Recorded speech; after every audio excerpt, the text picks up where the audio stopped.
August 15 రోజు నరేంద్ర మోడీ గారు అయితే ఒక అనౌన్స్ చేయడం జరిగింది.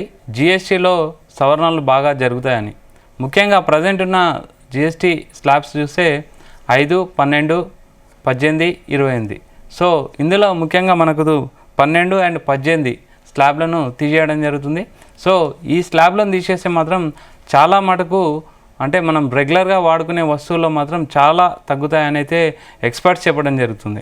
ముఖ్యంగా 5 అంటే 12%ని తీసేసి 5%కి అయితే వస్తాయి కొన్ని వస్తువులు. కొన్ని స్లాబ్స్ అయితే 28% స్లాబ్లో ఉన్న వస్తువులు 18%కి అయితే రావడం జరుగుతుంది.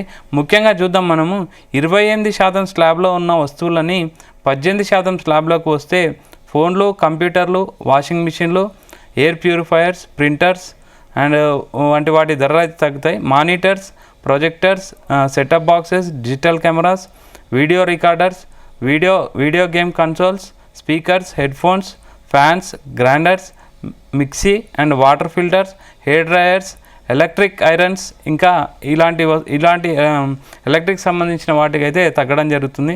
ఇంకా చూసుకుంటే 12% స్లాబ్లో ఉన్న వస్తువులు 5% స్లాబ్లోకి వస్తాయి. అందులో ఏవేవి తగ్గుతాయంటే ప్రధానంగా నెయ్యి, బాదాం, nuts, seeds, biscuits, processed food, fruit juices, vegetable preparation చేసే వాటిని, డ్రై ఫ్రూట్స్ అండ్ ధరలు అయితే తగ్గడం జరుగుతుంది.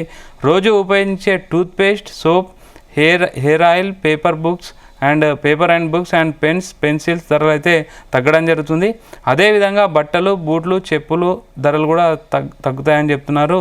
సైకిళ్ళు అండ్ ఆయుర్వేదిక్ సంబంధించిన మెడిసిన్స్ కూడా తగ్గుతాయి. అంటే ఇవి ఆల్రెడీ 12% స్లాబ్లో ఉన్నాయి కాబట్టి 5% స్లాబ్లోకి అయితే వెళ్ళడం జరుగుతుంది.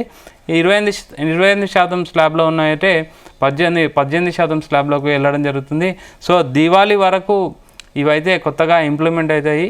అయితే చాలా అంటే ఆర్థిక వ్యవస్థను బూస్టప్ చేయడానికి ఆల్రెడీ ఆర్బీఐ కానీ ఇంతకుముందు 12 lakhs లోపల ట్యాక్స్ పే చేయాలనేది అంటే మధ్యతరగతి వాళ్ళను కొనుగోలు శక్తి పెంచే విధంగా చేస్తున్నామని అయితే ప్రధానమంత్రి నరేంద్ర మోడీ గారు అయితే చెప్పడం జరిగింది. ముఖ్యంగా నిన్న 6 మంత్రులతో కలిపి ఒక సమావేశం ఏర్పడడం జరిగింది అండ్ ఆమోదించడం జరిగింది. త్వరలోనే దీనికి సంబంధించిన అప్డేట్స్ అయితే వస్తాయని అయితే చెప్పడం జరుగుతుంది.